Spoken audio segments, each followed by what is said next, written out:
Seigneur notre Dieu, tu nous as donné cette occasion de nous retrouver ici pour essayer de comprendre ce qui se passe dans notre pays, la déstabilisation de notre pays,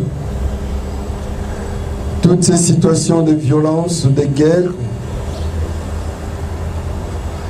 que cela ne puisse pas nous décourager. Mais grâce à toi, ces lieux puissent être pour nous le lieu même qui nous incite à nous décider, à œuvrer à faire changer cet état des choses. En créant le monde, tu nous as donné la paix. Tu as voulu que nous vivions en paix. La paix est une vertu qui vient de toi. Et tant que nous serons là pour œuvrer pour l'avènement de la paix, tu seras toujours à nos côtés. Aide-nous, assiste-nous, bénis-nous, pour que tout ce que nous aurons accompli puisse concourir à la gloire de ton nom, mais surtout au salut de ton peuple, nos frères et sœurs congolais. Nous t'avons aussi prié au nom de Jésus notre Seigneur. Amen. Amen. Avec SID. Pour la dignité du peuple congolais. Avec SID. Pour un Congo fort et prospère. Avec SID. C'est possible, c'est possible, c'est possible. Congo, école bon. Encore. Congo, école bon. Encore. Congo, école bon. Encore. Encore. Encore. Veuillez vous asseoir. Monsieur le Président élu, chers membres du parti, bonsoir.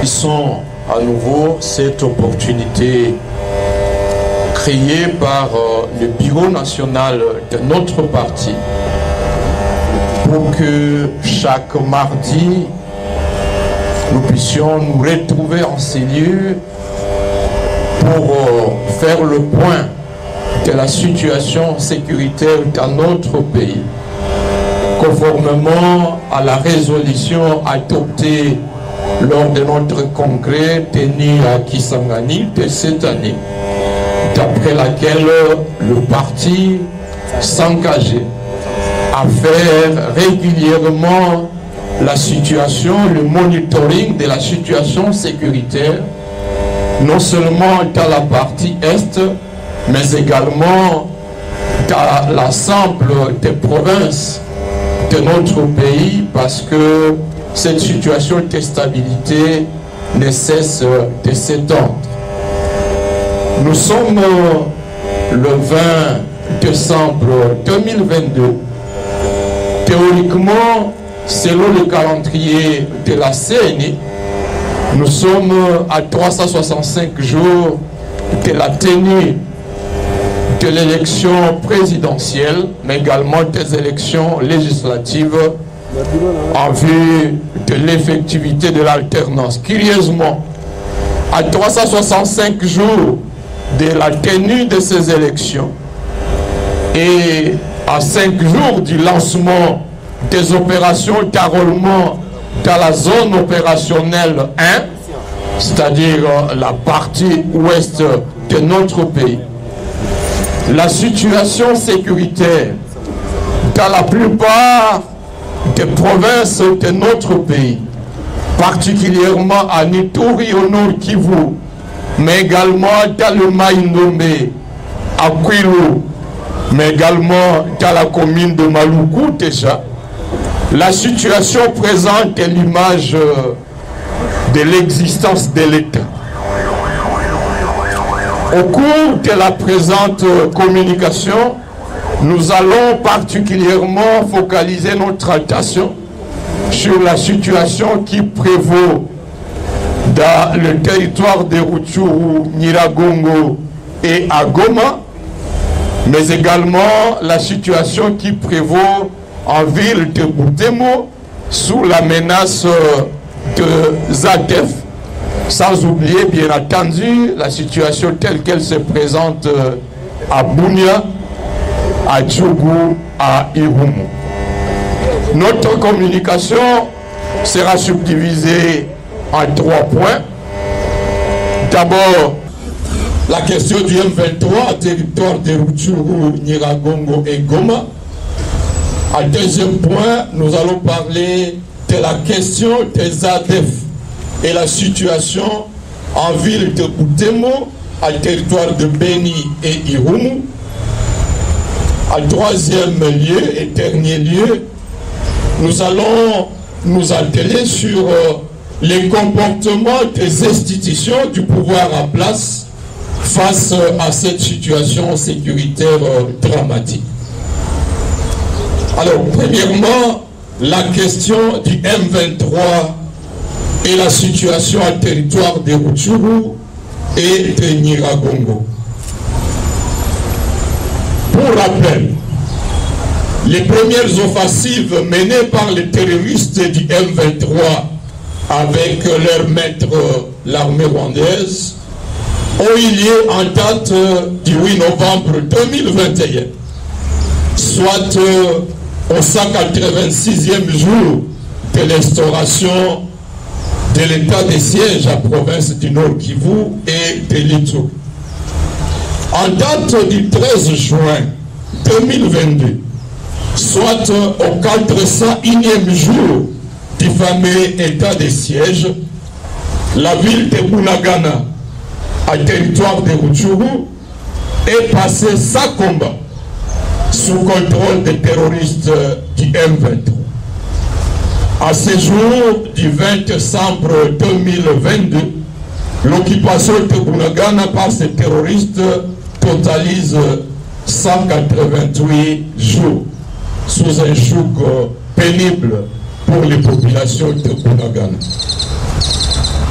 En date du 29 octobre 2022, soit au 510e jour de l'instauration de l'état de siège, les villes de Kiwanja, de Rutshuru, ainsi que les grandes agglomérations telles que Rubare, Kalengera, Damugenga, Kaku, sont également passées sans combat, sous contrôle des terroristes du M23, avec leurs alliés, le Rwanda et l'Ouganda. À ce jour, l'occupation de ces entités est au 52e jour, sous un joug pénible pour les populations. Par cette occupation de Rutshuru, Kiwanja, Rugari, les terroristes du M23 ont coupé la communication entre Rutshuru, Boutemo et Goma, et donc tous les habitants concentrés à Goma sont privés de toute possibilité de se ravitailler à vivre à partir des territoires, du reste des territoires de la province du Nord Kivu.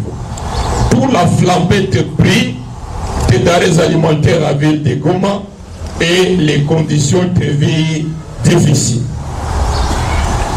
Après avoir pris sans combat les contrôles de la route nationale numéro 2 et de toutes les agglomérations qui longent cette route, les terroristes du M23 ont poursuivi leur progression sans combat pour prendre les contrôles de Tongo, de Bambou et de Kishiche, en chefferie de Bwito, territoire de Rutshuru, vers l'ouest du territoire de Rutshuru, avec l'intention manifeste d'aller prendre le contrôle de la ville de Kichanga, c'est à la lisière entre Massissi et Rutshuru, prendre le contrôle des agglomérations de Bukombo, dans le but de couper également la circulation sur l'axe Kanyabayonga, Nyanzale, Mweso, Kichanga, Sake, Goma, le seul axe praticable qui relie la partie sud du Nord Kivu avec la partie Non, mais dont la praticabilité est difficile au regard de la dégradation de l'état de la route. Face à cette progression libre des terroristes et des agresseurs du M23, nous saluons l'engagement patriotique des populations des territoires de Rutshuru, de Nyiragongo, de Massissi, qui non seulement refusent de se soumettre au dictat du M23 à Bunagana, à Katale, à Rugari, à Kiwanja, mais également s'emploient par des méthodes de résistance patriotique pour empêcher toute progression des agresseurs vers Kichanga, vers Burungu.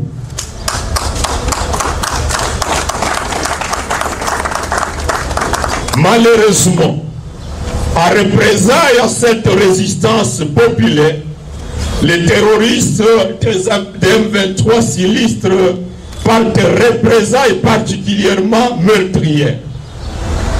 Ces terroristes commettent des crimes contre l'humanité, des crimes de guerre extrêmement meurtriers.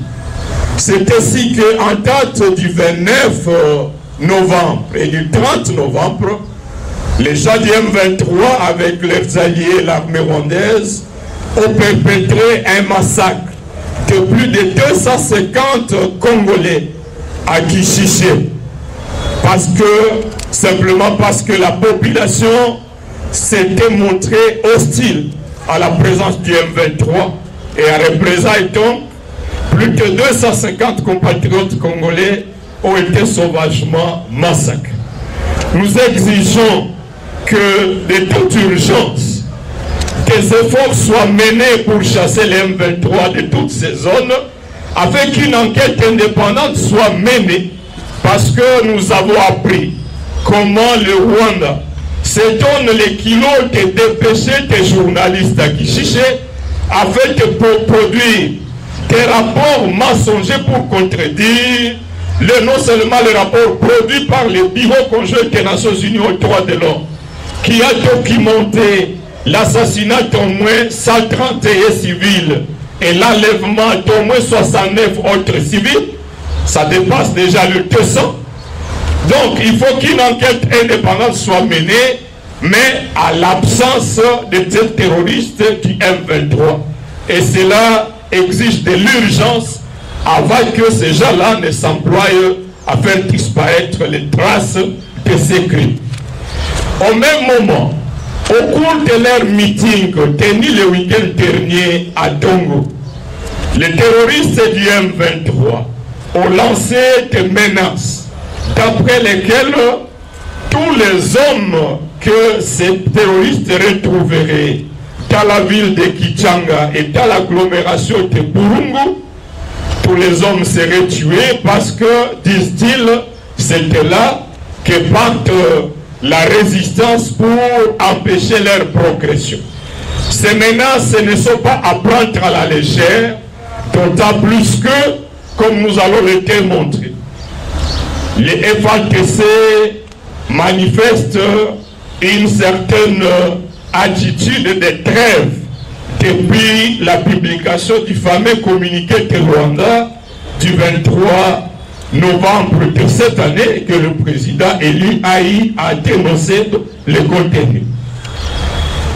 À côté de ces menaces de représailles meurtrières, les terroristes du M23 se sont employés depuis le week-end dernier jusqu'à ce matin dans une politique de déportation forcée des populations habitant les agglomérations qui se retrouvent sur la route entre Goma et Rutshuru.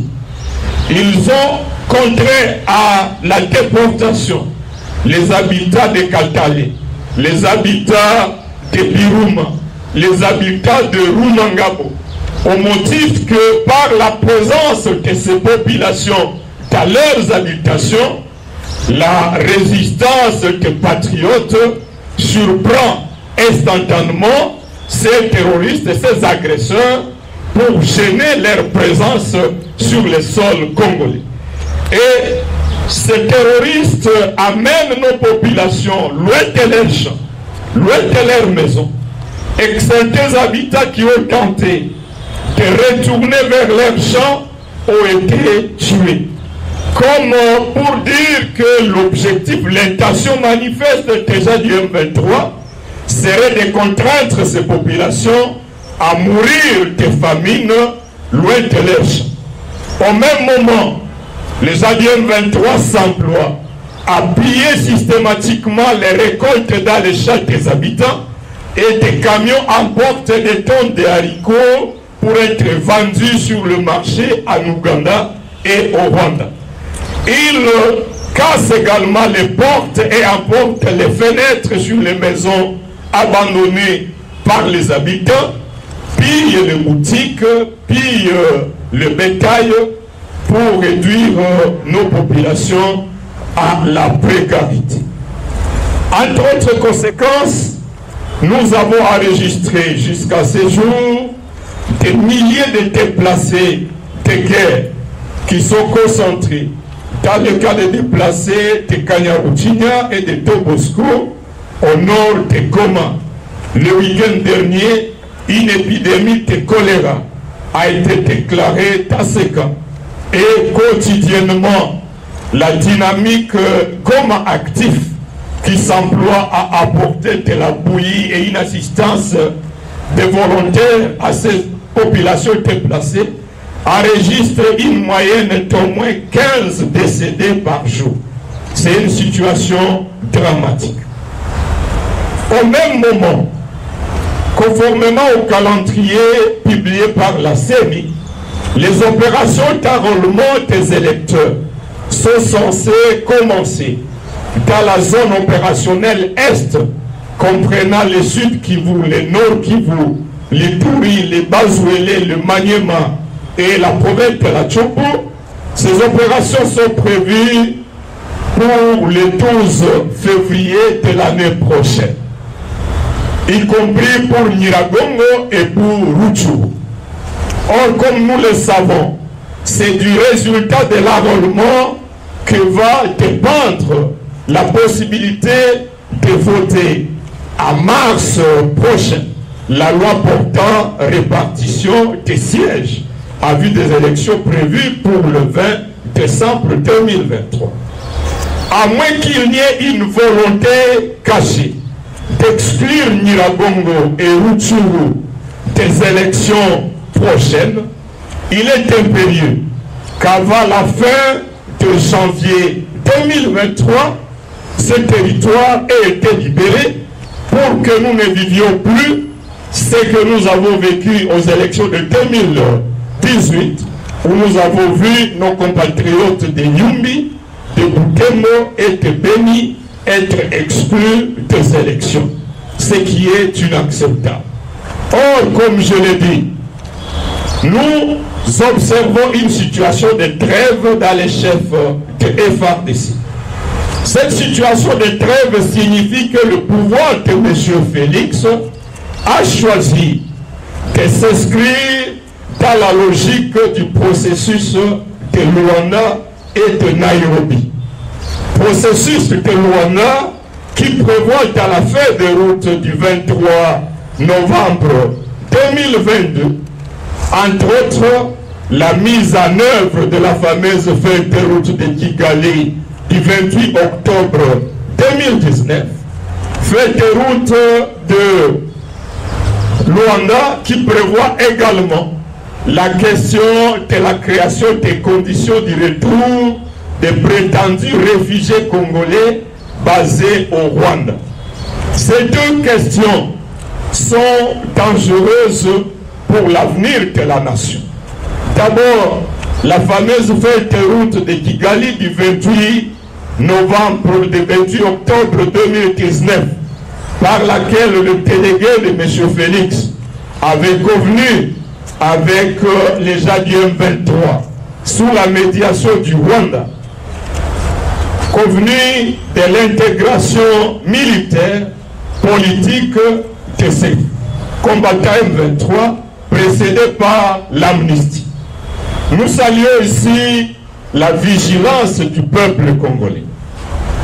Vous êtes sans ignorer qu'au mois de septembre de cette année, l'Assemblée nationale avait inscrit sur son calendrier la question de l'amnistie à faveur des gens issus des groupes armés. Ça veut dire, nous comprenions que c'était un projet d'octroi de l'amnistie aux gens du Rwanda. Grâce à la vigilance du peuple congolais, jusqu'à la clôture de la session, cette question d'amnistie n'a pas été inscrite à l'ordre du jour de l'Assemblée nationale. Au contraire, grâce à notre pression et dans une logique de récupération de l'opinion, le bureau a présenté une recommandation d'après laquelle aucun dialogue dont la finalité serait l'intégration des gens venus des groupes armés dans notre armée, que tout dialogue ayant pour but cette intégration était interdite. Nous avons salué cette recommandation qui est le fruit de notre résistance, de notre combat, mais cela ne suffit pas. Parce que, comme je le disais, en souscrivant pour le processus de Nairobi et en décrétant une trêve dans les chefs de FARDC, le pouvoir de M. Félix voudrait manifestement user de la fatigue des populations, de l'alisement de la situation, pour contraindre ces populations, les placer devant un fait accompli et contraindre cette population à avaliser un chemin de dialogue avec ces prétendus terroristes, ces terroristes du M23. Or, parmi les intentions du Rwanda dans cette nouvelle guerre d'agression, il y a la volonté de renouveler les infiltrés au sein de nos services. C'est-à-dire déployer des jeunes Rwandais, des jeunes officiers à nouveau dans notre armée, dans notre police, dans le service de renseignement, afin de perpétuer l'accomplissement du plan de balkanisation de notre pays. Et donc, lorsque Félix s'inscrit dans le processus du chemin de Luanda, nous apprenons également qu'à marge même du processus de Nairobi, que pour parler officieux se serait tenu à Kampala avec les gens de M23. Vous avez suivi la rencontre de Kibumba. Il est donc important de notre part pour que nous multiplions la vigilance, parce que en dehors de l'approche militaire contre ces terroristes du M23, tout autre schéma de dialogue camouflé s'avère dangereux pour l'avenir de notre pays. À côté de la menace de l'intégration des nouveaux infiltrés dans nos services, je disais qu'il y a la question dangereuse du retour des réfugiés. Chers compatriotes, je suis élu de Goma, natif du Nord Kivu. Je connais le Massissi, le Rutshuru, le Nyiragongo, le Lubero. Jusqu'à ce jour, je ne connais pas un seul Tutsi qui aurait été chassé de ces champs au Nord Kivu. Je ne connais pas. Au contraire, il y a des Tutsis jusqu'à ce jour à Kichana. Il y a des Tutsis à Rutshuru. Il y a des Tutsis partout. Et donc lorsque les terroristes du M23 prétendent qu'il y aurait des réfugiés congolais qui seraient au Rwanda et dont on exige le retour dans la feuille de route de Rwanda, eh bien, il y a un coup sous roche. Parce qu'en 2012, lorsque le M23-1 a occupé Rutshuru, nous avons enregistré l'arrivée des Rwandais chassés de la terre. Parce que non seulement ils nous exposent à ces dangers de l'enrôlement des étrangers, mais également au danger de la balkanisation de notre pays. Pour terminer sur ce point de la question du M23, territoire de Nyiragongo et Rutshuru, il est impérieux que des actions de pression s'organisent davantage pour que, au plus tard au 31 janvier 2023, disais-je, soit au minimum 12 jours avant le début des opérations d'enrôlement, que ce territoire ait été libéré pour permettre aux populations de retourner dans leurs agglomérations à vite s'y faire enrôler. Mais pour que ces résultats arrivent, des actions de pression se posent. Des pressions pour amener la communauté internationale à ne pas se limiter aux simples appels demandant au Rwanda de cesser tout soutien au M23. Mais les pays amis devraient arriver à prendre des sanctions contre Kigali, des sanctions diplomatiques, des sanctions économiques, parce que c'est le seul langage que le Rwanda écoute.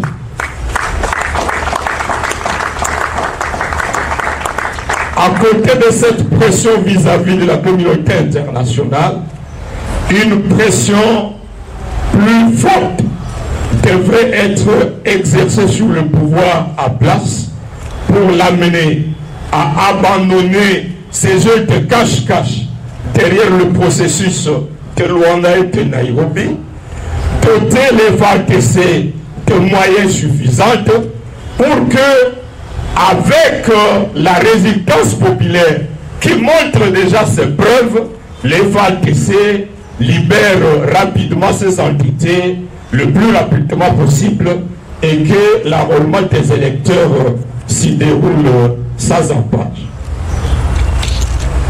Deuxième point, la question des ADF et la situation en ville de Butembo.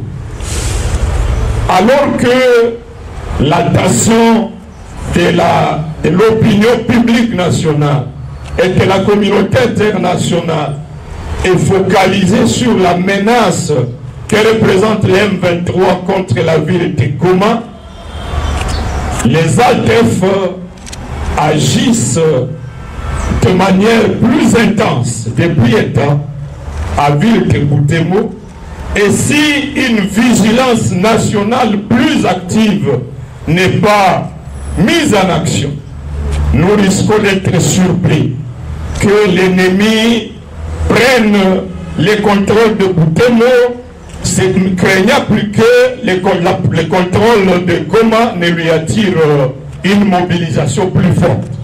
Ils ont l'expérience de la mobilisation nationale de 2012, lorsqu'ils ont tenté de prendre Goma. Ils ont l'expérience de la mobilisation nationale de juin 2004, lorsque le Rwanda est entré à Bukavu. Et ils s'imaginent qu'ils peuvent changer de plan pour prendre le contrôle de Butembo par le contrôle de cette grande ville de la partie nord. Eh bien, ils seraient en train d'asseoir leur plan de balkanisation dans cette partie qui incarne une forte résistance, une résistance farouche contre l'agression. Qu'est-ce qui se passe exactement en ville de Butembo? Vous êtes sans ignorer que dans la nuit du 9 au 10 août de cette année, les ADF y ont opéré une attaque spectaculaire. Ils ont cassé la prison centrale Kakwangura en plein état de siège. Ils ont emporté 822 détenus. Ils ont traversé librement la ville de Butembo et les ont amenés dans la chefferie voisine de Bachou. La population s'est mobilisée pour poursuivre les assaillants. La population en a même capturé certains et a procédé à la justice populaire. La population de la chefferie de Bachou a rattrapé plus de 150 évadés de la prison qu'elle a remis au service de l'État. Curieusement, lorsque la population s'est adressée aux responsables des FARDC, ceux-ci ont dit qui n'avaient pas reçu l'ordre de la hiérarchie pour intervenir. Et donc, les ADF ont emporté allègrement tous les évadés et continuent à les former, les ont formés depuis cette date-là. Et depuis lors, ils commencent à utiliser ces évadés dans les attaques de l'hôpital de Maboya, où un médecin, une religieuse a été tuée, dans les attaques à Kabasha, et désormais dans les attaques à ville de Butembo. Autre constat, dans ces attaques à ville de Butembo, ces ADF se déguisent en Maïmaï. Mais lorsque nous observons de très près les modes opératoires, ils s'emploient à couper la tête des agents de la police, des agents de l'armée, qui les attrapent et ils placent les têtes au-dessus des arbres. C'est le mode opératoire des ADF. Ils kidnappent des opérateurs économiques et ils demandent des rançons de montants exorbitants. Ils s'emploient systématiquement à des enlèvements de civils régulièrement. C'est contraire au mode traditionnel d'action de Maïmaï tel qu'ils sont connus. Ce qui nous amène à penser qu'il s'agit des ADF déguisés à Maïmaï, lorsque également nous nous référons aux expériences du passé, où nous avons connu un mouvement prétendu Maïmaï appelé Corps du Christ. Mais les investigations ont démontré que c'était un mouvement monté et financé à partir de Kigali. Nous avons l'expérience de ce que l'on appelle le Maïmaï Ndouma Tifes of Congo, d'un certain Guidon, dont le porte-parole habite à Gisenyi au Rwanda.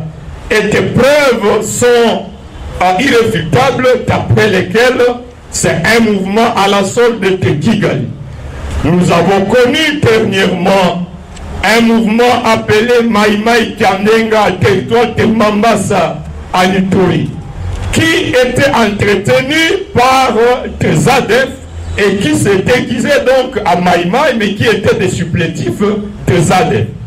Donc, ces analyses nous permettent de considérer que ce sont des ADF qui sont désormais établis en ville de Butembo et ces ADF qui agissent avec l'appui des agresseurs pour réduire au néant la résistance des populations de Butembo et prendre le contrôle de cette ville.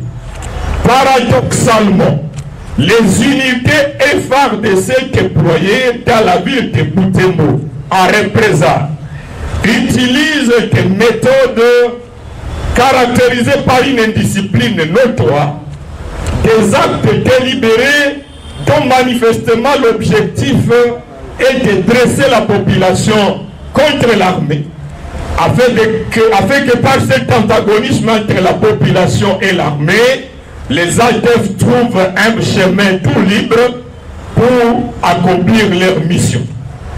Tenez par exemple, la semaine passée, les enseignants de Butembo ont observé 2 jours de grève parce que pour les éléments FARDC dont les positions sont multipliées dans la ville, même les enseignants sont arrêtés au motif qu'ils sont des Maïmaï.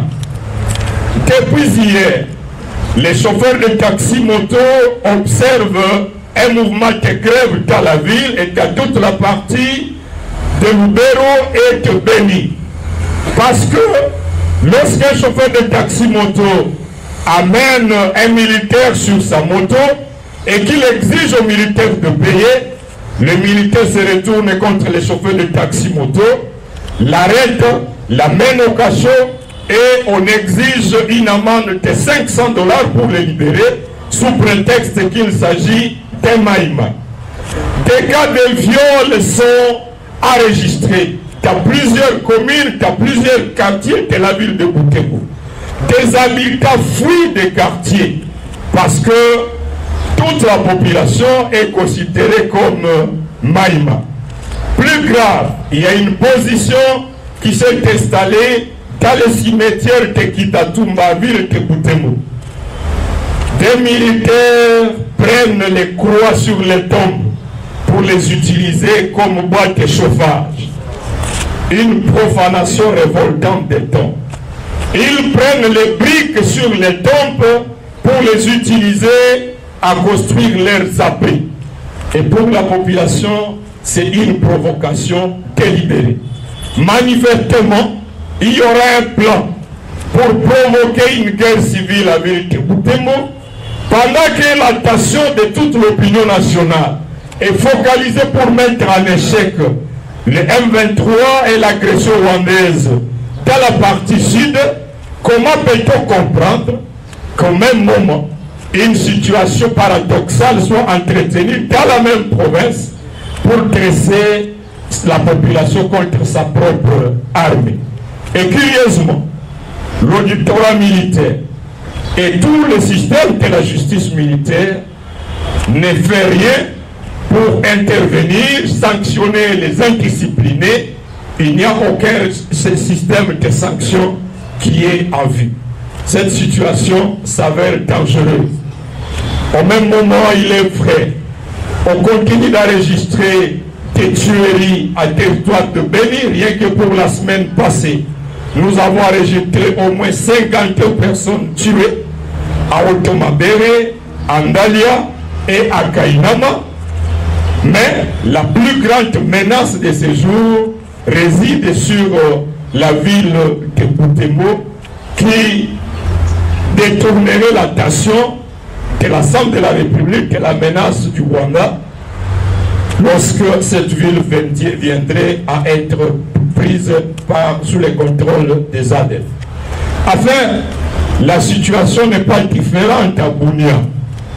Dans le quartier Mouzipela, la population fuit parce que la criminalité est totale. Dans d'autres quartiers de la ville, la situation est pareille. Les groupes armés continuent à sévir à Mahagi, à Djougou. Les groupes armés continuent à avoir le contrôle des carrés miniers de toutes les zones minières à plein état de siège.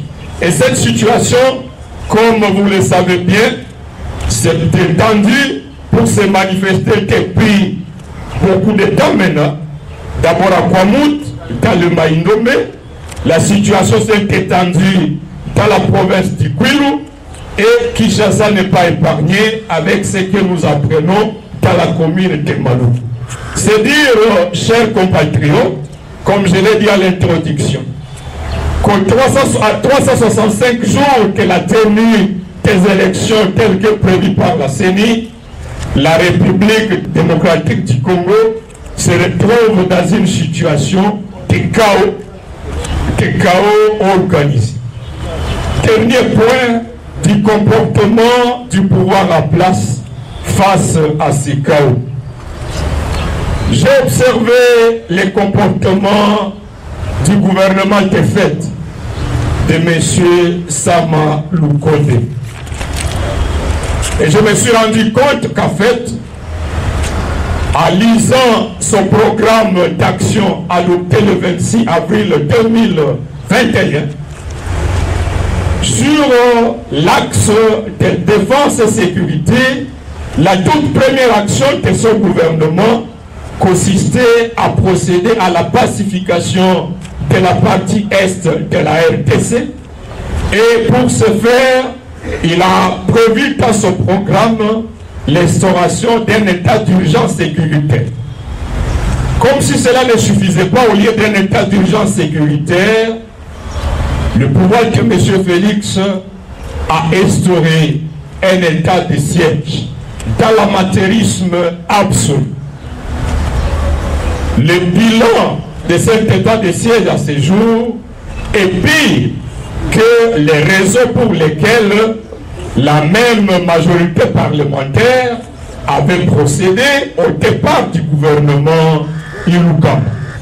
Mais parce que ce Parlement fonctionne aux ordres, instrumentalisé, il a perdu tout pouvoir d'initiative, eh bien, l'interpellation adressée au Premier ministre que j'avais déposée en date du 23 septembre 2022 et dont M. Mbosso avait accusé réception en date du 3 octobre 2022, promettant que Sama Lukonde devait être invité au Parlement à la plénière la plus proche du 3 octobre 2022, jusqu'à la clôture de la session parlementaire, cette interpellation n'a pas été programmée.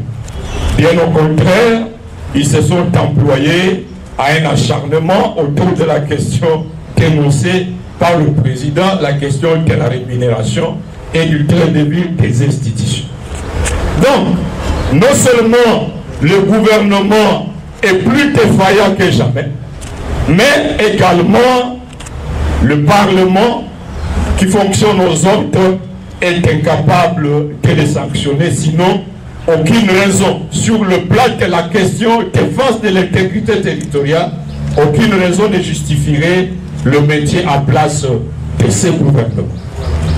Mais bien plus, je réalise qu'en fait, le problème ne résidait pas au niveau du gouvernement Iloukama, encore moins au niveau peut-être du gouvernement de fait de Sama Lukonde, mais en réalité, le problème c'est Félix lui-même.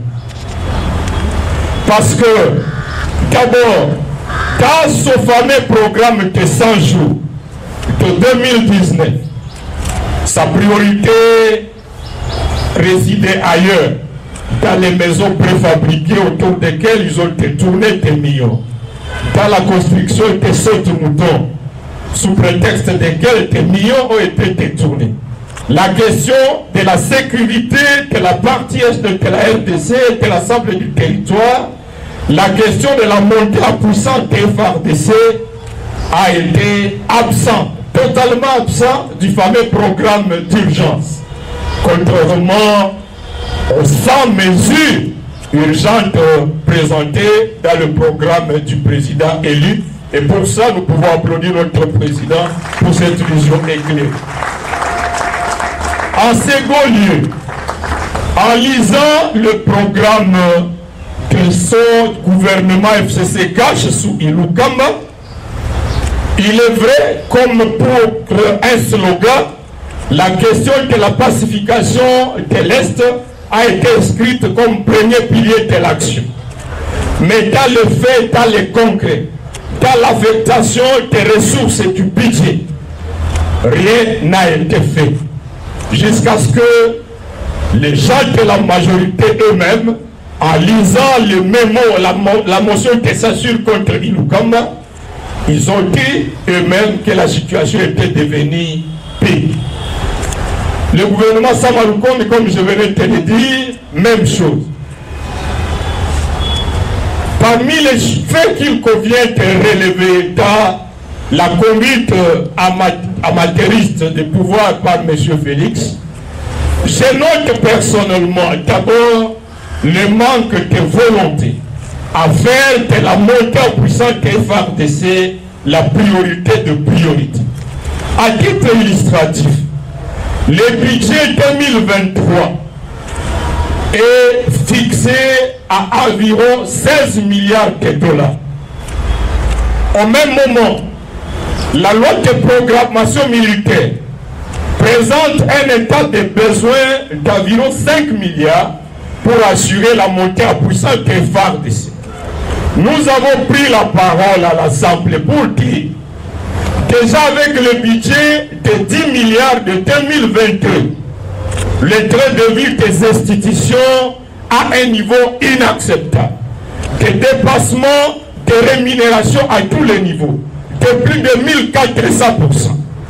Nous avons dit que pourquoi ne pas accepter de maintenir le fonctionnement de l'État et de tous les autres services au niveau budgétaire de 2022, c'est-à-dire 10 milliards, et affecter les 6 milliards à couvrir le besoin présenté dans la loi de programmation militaire, au lieu d'étendre ces 5 milliards sur les 5 ans, c'est-à-dire de 2023 jusqu'à 28, alors que nous sommes sous agression, nous procédons à la mise, à la sous-traitance de notre sécurité, affectons les 6 milliards du budget 2023 au FALTC, à la police, au service de renseignement, pour assurer l'autonomie de notre défense.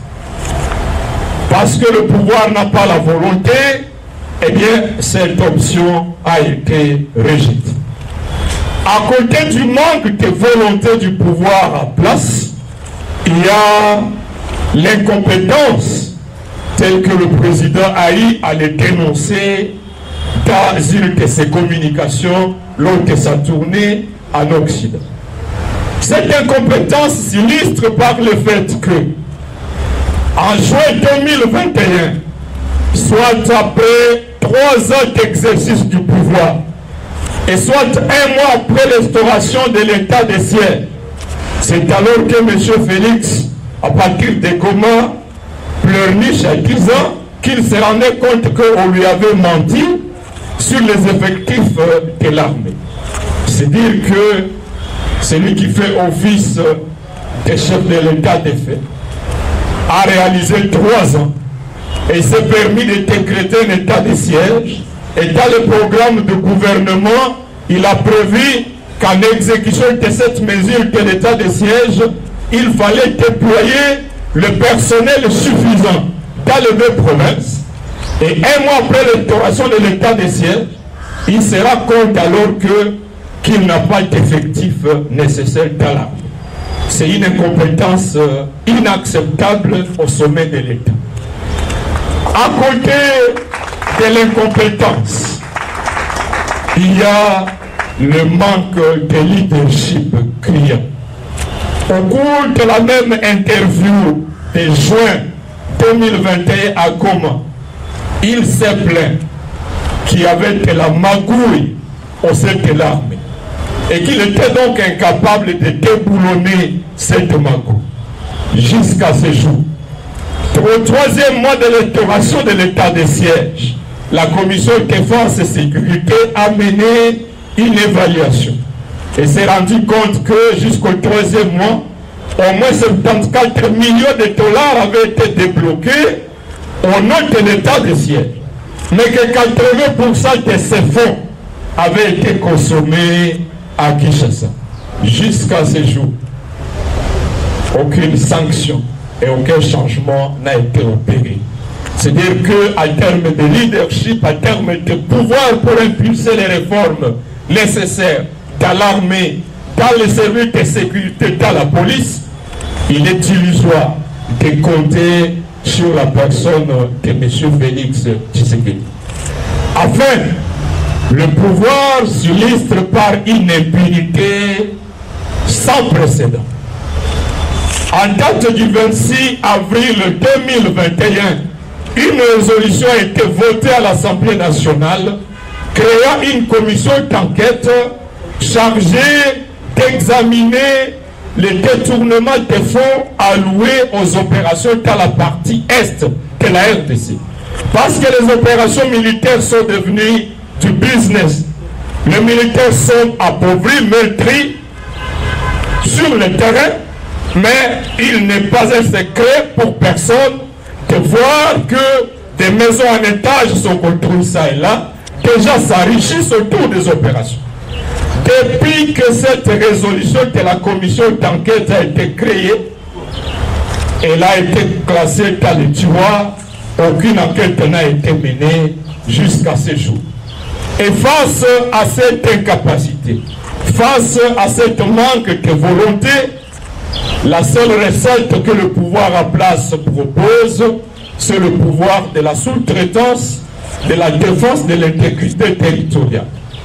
Les armées ougandaises présentes officiellement sur le sol congolais depuis le 30 novembre 2021. L'accord initial avait été signé pour 6 mois et cet accord continue jusqu'à ce jour et la situation continue à se détériorer telle que je venais de vous le présenter tantôt. Actuellement, c'est au nom de la communauté d'Afrique de l'Est que nous avons enregistré la présence des troupes burundaises dans le sud Kivu, la présence des troupes kenyanes à Goma, mais une confusion est enregistrée dans la communication du commandement de cette fameuse force régionale et les autorités du pouvoir à plat de la RDC. Monsieur Félix dit les troupes kenyanes vont passer par Bunagana et qu'à cette occasion, l'M23 en aura pour son compte. Est-ce que les troupes kenyanes sont passées par Bunagana? Au contraire, toute la logistique de l'armée kenyane passe par le Rwanda et passe sous escorte de la police militaire rwandaise jusqu'à la Grande Barrière. C'est au vu au-dessus de tous.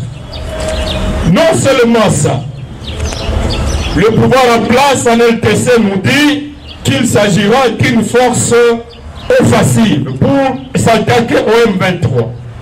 Mais le commandant de cette force, le commandant Kenya, dit ouvertement, publiquement, que les offensives contre les M23 seraient la dernière carte. Mais leur priorité, c'est de faire aboutir le processus de Nairobi et le processus de Luanda, autrement dit, l'approche des négociations avec les terroristes, avec les agresseurs. Nous ne pouvons donc pas nous faire d'illusions pour croire que la défense de l'intégrité de notre territoire viendrait de l'Ouganda, encore moins du Kenya ou du Burundi. En conclusion, nous voulons donc nous inviter à plus d'engagement patriotique, à plus de vigilance. Nous nous rendons compte que votre mobilisation paye et le pouvoir se sent sous surveillance.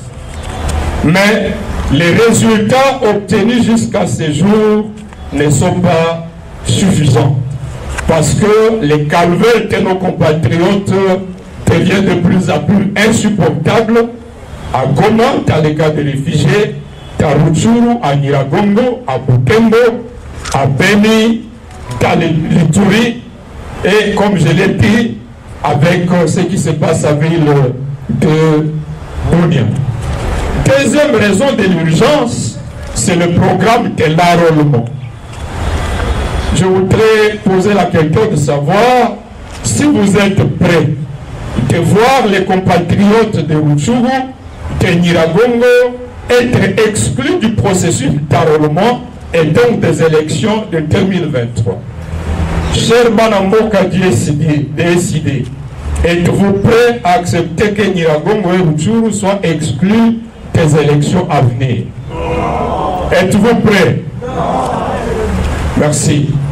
Parce que nous ne pouvons pas l'accepter, nous devons nous mobiliser davantage pour contraindre le pouvoir de fait en place, à faire en sorte que, au plus tard au 31 janvier 2023, les terroristes du M23 aient été chassés de ces territoires. C'est possible. Nous avons des militaires déterminés qui pleurent et qui disent qu'ils ne comprennent pas à quel jeu le pouvoir joue. Nous avons également un engagement patriotique sans précédent de la part des habitants de toutes ces entités et des Goma. Pourquoi ne pas capitaliser sur ça pour mettre en échec ces M23 qui se retrouvent de plus en plus en difficulté à la suite de la résistance d'une population non armée? C'est du fait du manque de volonté, pour ne pas dire que la complicité du pouvoir en place, que le M23 continue à occuper ces territoires, ces entités, dans lesquelles le M23 est entré sans combat, je le rappelle. Enfin, la situation de Butembo mérite notre particulière attention pour éviter d'être surpris que pendant que nous pensons que la menace sur Goma est plus ou moins sous contrôle que les M23 RDF déguisés en ADF, déguisés en Maïmaï, financés par les agresseurs, ne viennent endeuiller Boutemo à prendre le contrôle parce que cette ville est considérée comme le symbole de la résistance contre l'agression. Cette situation de Boutemo exige notre attention et notre soutien tous azimuts. Enfin, la situation de la prolongation mécanique et illimitée de l'état de siège devient de plus en plus insupportable. Les activistes des droits de l'homme, tous ceux qui se sont mis à dénoncer l'amateurisme, l'inefficacité de l'état de siège, sont jetés à prison. Tel est le cas du militaire de la Lucha, Mamou Sondungo, qui, pour avoir dit que l'état de siège était inefficace, a été condamné à 5 ans de prison. Et il se retrouve aujourd'hui à la prison centrale de Goma, sous le pouvoir de Félix. Tel est le cas du militant du groupe Vérandam, à Beni, Fisto Isambiro, qui est maintenant à la 2e année d'emprisonnement à Kakwangou, à Kangwai, dans la prison de Beni, pour avoir dénoncé l'inefficacité de l'état de siège. Tel est l'état de l'artiste Itengo, qui se retrouve à la prison de Goma, où il a été condamné à 10 ans de prison pour avoir dénoncé l'inefficacité des opérations militaires et de l'état de siège. Pendant que tous ceux qui tentent de dénoncer par la non-violence sont jetés à prison, ceux qui prennent les armes sont gratifiés par des perdièmes à Nairobi. Ils sont gratifiés par des vols avec des billets d'avion à charge de l'État. Ils sont rémunérés. Ils sont gratifiés par des rencontres à Kibumba, rencontres entre FARDC et M23, comme pour donner une prime aux seigneurs de guerre au détriment des activistes des mouvements citoyens, aux activistes de la société civile et à tous ceux qui luttent par la non-violence. Voilà comment le pouvoir de Félix gère le pays, l'amateurisme, la criminalité au sommet de l'État. Et cette situation exige la révolte personnelle de tout et chacun de nous et un engagement à la mobilisation, à l'instar de ce que vous avez fait. Nous avons fait en collaboration avec les communautés laïques et la CENCO, l'ECC, à date du 4 décembre. J'estime que ces genres de mobilisation devraient continuer pour que la situation change le plus rapidement possible. Je vous remercie. Nous passons maintenant à la séance des questions-réponses. Priorité aux journalistes. Je suis Dominique Dinanga de la radio Dor Congo. Vous l'avez appris sûrement, le Conseil de sécurité des Nations Unies venait de lever officiellement l'embargo sur les armes imposées à la République démocratique du Congo. Et c'était une résolution introduite par la France qui a été votée. Est-ce qu'on peut considérer cela comme une victoire diplomatique du pouvoir en place? Et est-ce que cela constitue aujourd'hui une lueur d'espoir à la situation sécuritaire à l'est de la RDC? Merci. C'est Madame Joël Koubé, Picard Télévision. Ma question est celle-ci, c'est en rapport avec la question du M23 à un territoire des Nirangogo. Là, vous venez de nous démontrer comment les M23 continuent à progresser librement dans nos territoires, mais également la déportation de la population, les pillages de nos récoltes. Pouvez-vous nous dire concrètement à quoi ont servi les processus de Nairobi, la feuille de route de Nairobi, processus de Luanda, mais aussi la pression de la dite communauté internationale? Merci. Dominique pose la question au sujet de la levée de l'embargo sur les armes. Je voudrais répondre à deux volets. D'abord, pour dire qu'il s'agit de la victoire du peuple congolais qui se mobilise depuis longtemps contre l'agression du M23, qui s'est levé pour dénoncer les propos tenus par des membres des Nations Unies disant que le M23 était disposé des armes sophistiquées, et nous avons assisté à des manifestations populaires à Kiwanja, à Goma, à Butembo, à Kinshasa, dans la diaspora. Et donc, nous ne pouvons que saluer et applaudir cette victoire de notre peuple. Mais à deuxième lieu, il ne suffit pas que notre pays jouisse de l'entière liberté d'acheter des armes. Encore faut-il disposer d'un pouvoir animé de la volonté et de la capacité. Vous êtes sans ignorer que des rapports d'évaluation de l'état des sièges ont fait état du fait que des fonds pour l'achat des drones ont été débloqués. Ces drones ne faisaient pas partie des armes soumises à l'embargo. Au lieu d'acheter des drones militaires, des bandits au sommet de l'État ont acheté des drones de reportage de matchs de football. Donc ce n'est pas une question d'embargo, c'est une question de criminalité au sommet de l'État.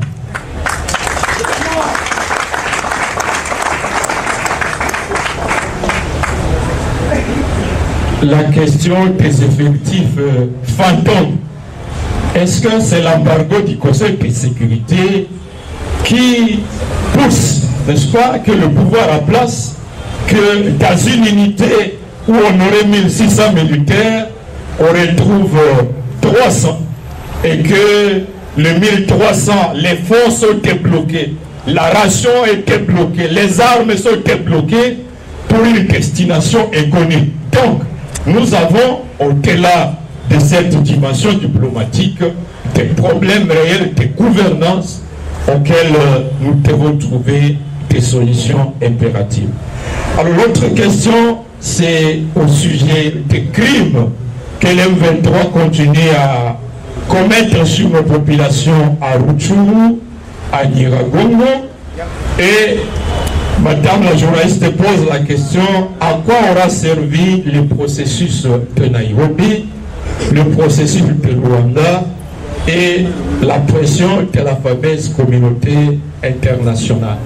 Je constate avec, comme tout le monde, madame, que par exemple, la feuille de route de Rwanda du 23 novembre 2022 avait donné un ultimatum aux terroristes du M23 pour qu'ils se désengagent de ce territoire au plus tard le 25 novembre 2022 et que faute d'obtempérer à cet ordre, eh bien la force régionale traquerait ces terroristes.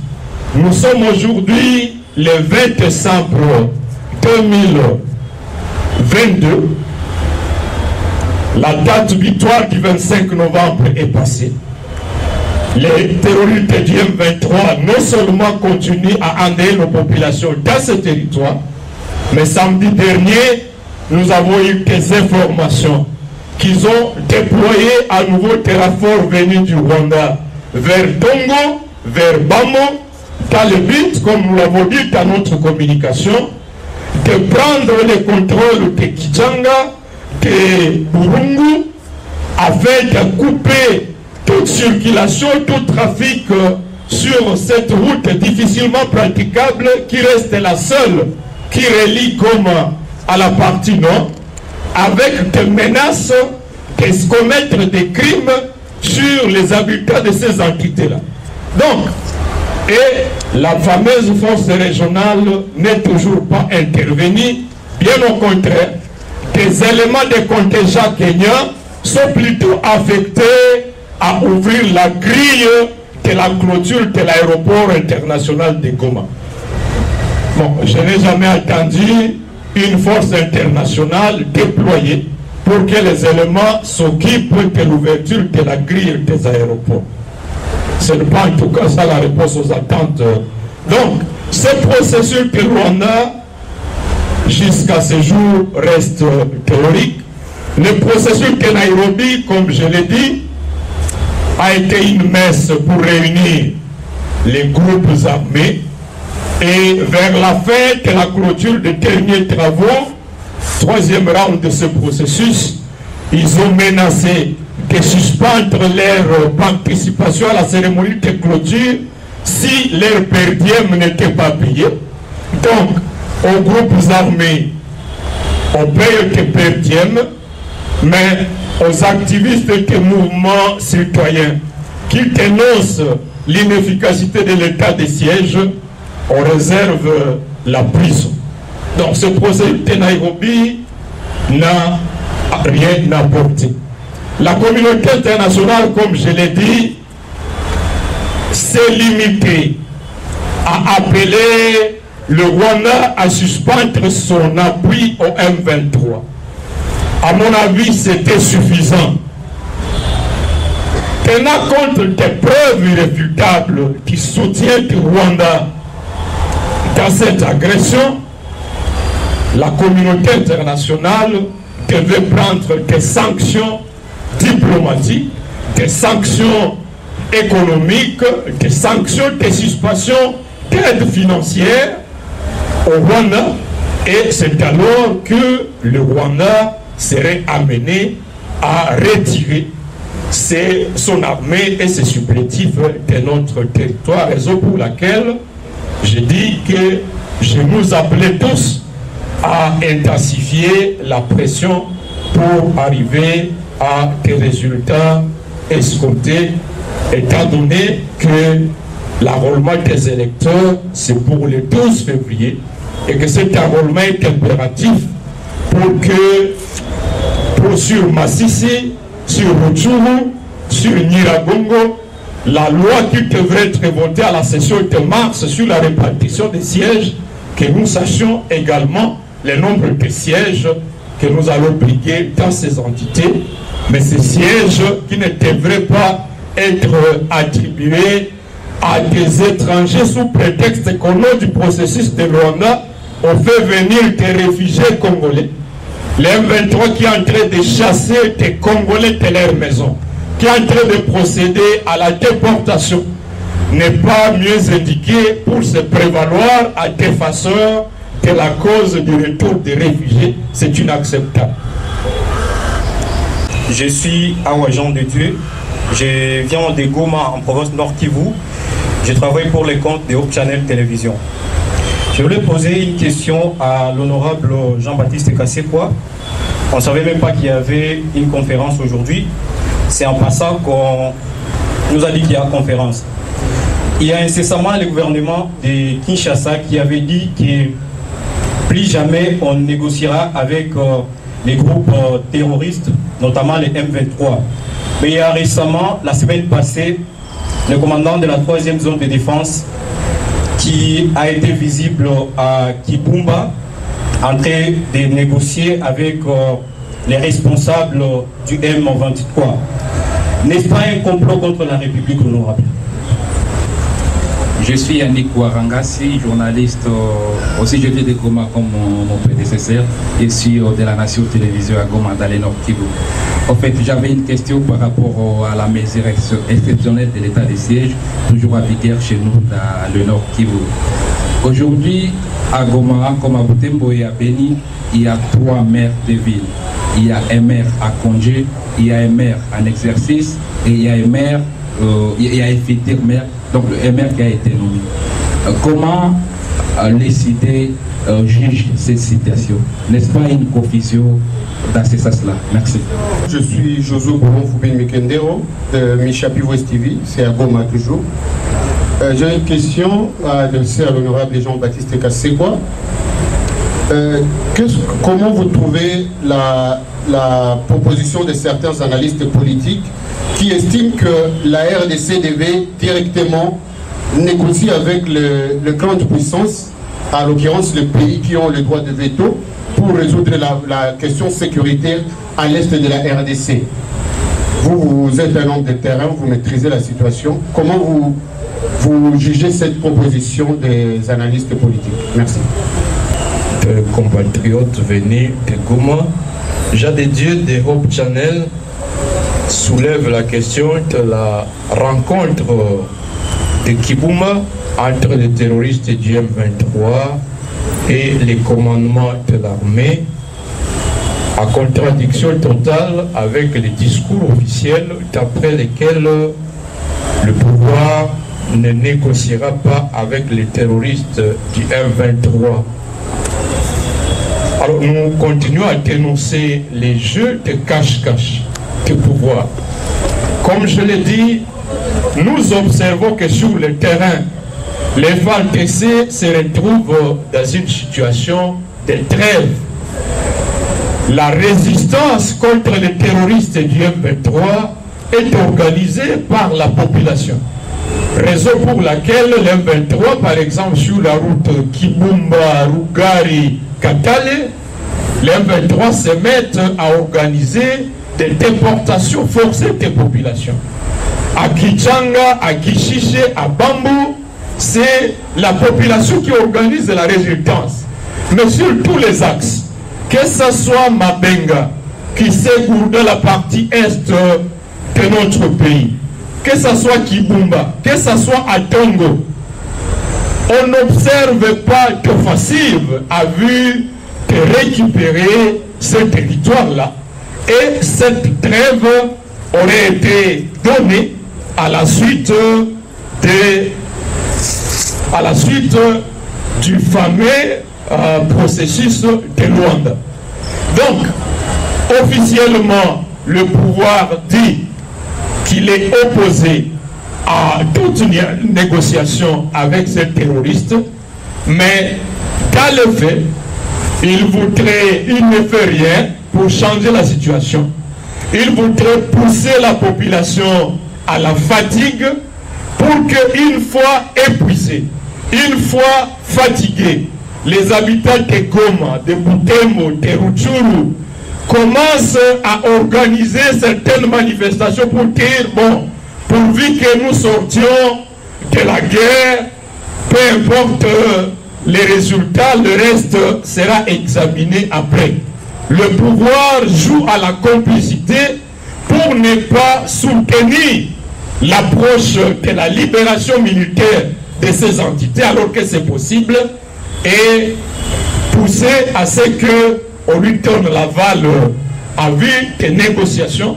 Or, ces négociations sont dangereuses parce que le Rwanda voudrait rajeunir la classe des infiltrés dans nos services de défense et de sécurité pour perpétuer les guerres d'agression à vue de la balkanisation.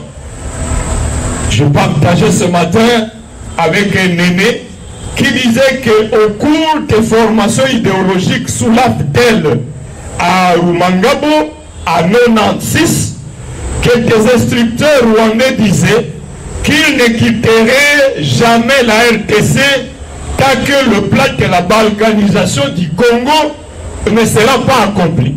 Qu'après la balkanisation du Soudan, devrait suivre la balkanisation de la RDC. Vous savez à quelle année la balkanisation du Soudan a été accomplie? Ils en parlaient déjà dans les camps de formation idéologique à Rumangabo en 1996. Cela s'est accompli quelques années plus tard et aujourd'hui, ils misent sur la balkanisation de la RDC, mais avec la détermination du peuple congolais, avec le mot d'ordre de l'OCDE Congo Ekolo Moko, ce plan de balkanisation n'aboutira jamais.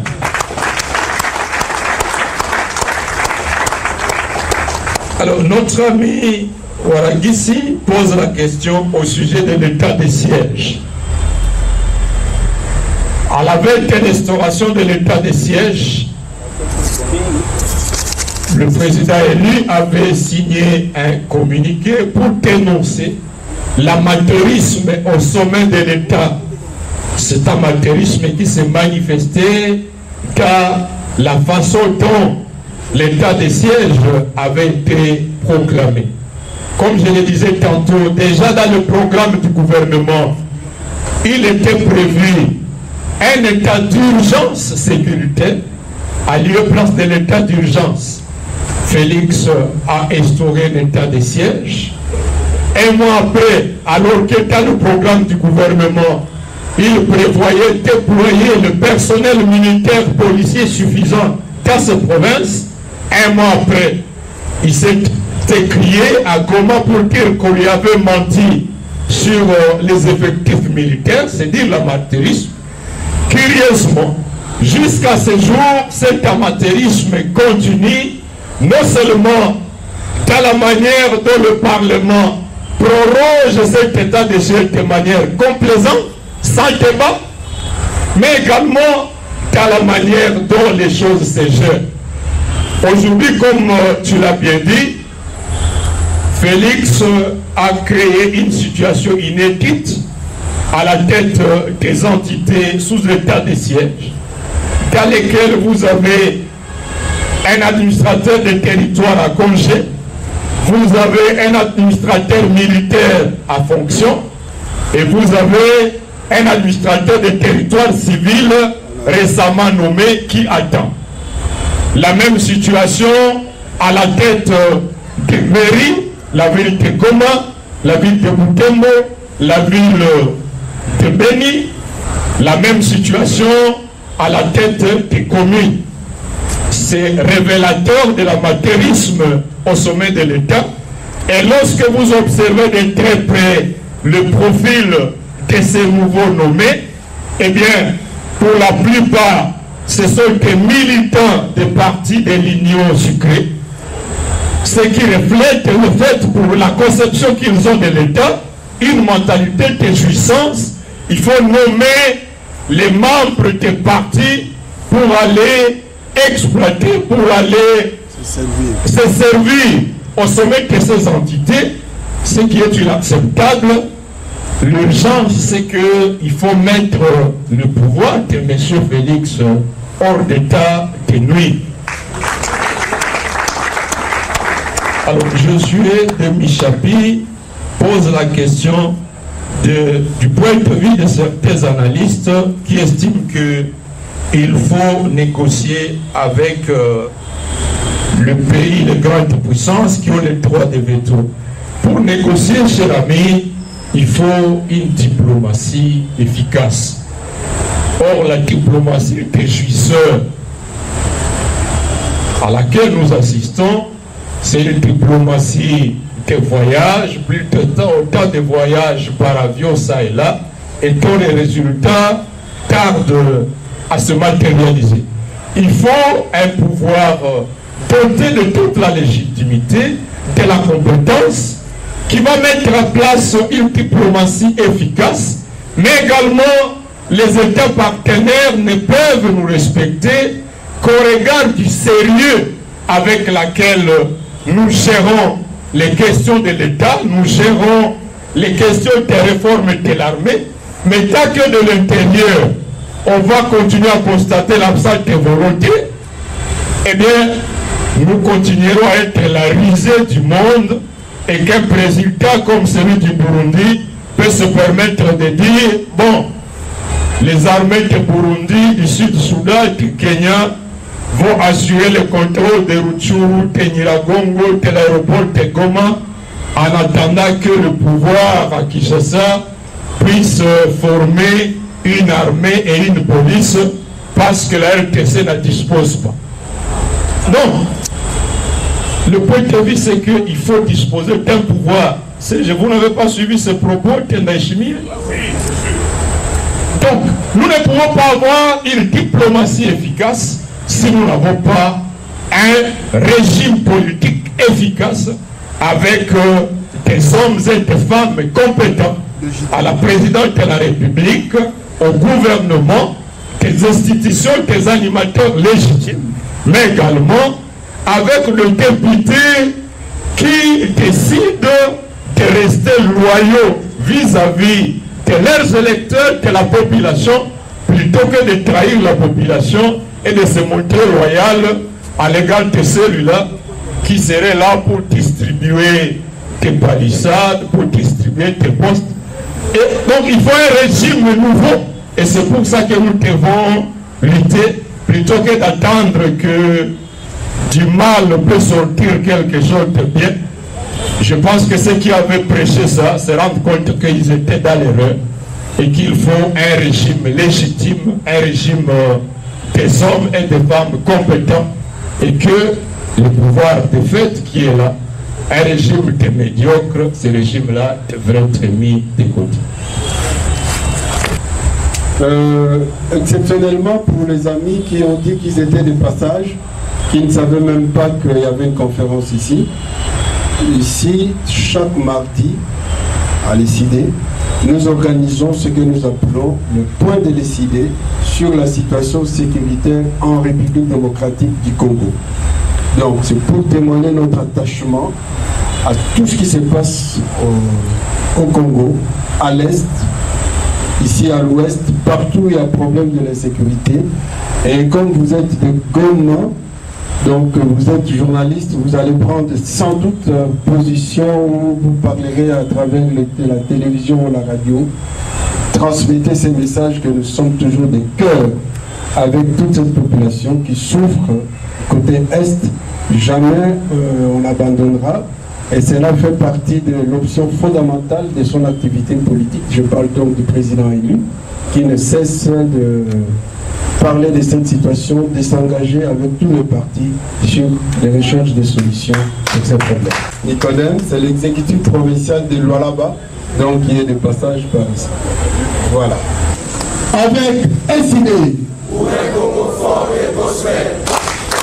avec SID, c'est possible, c'est possible, c'est possible. Congo, école est bon. Congo, école est bon. Congo, école est bon.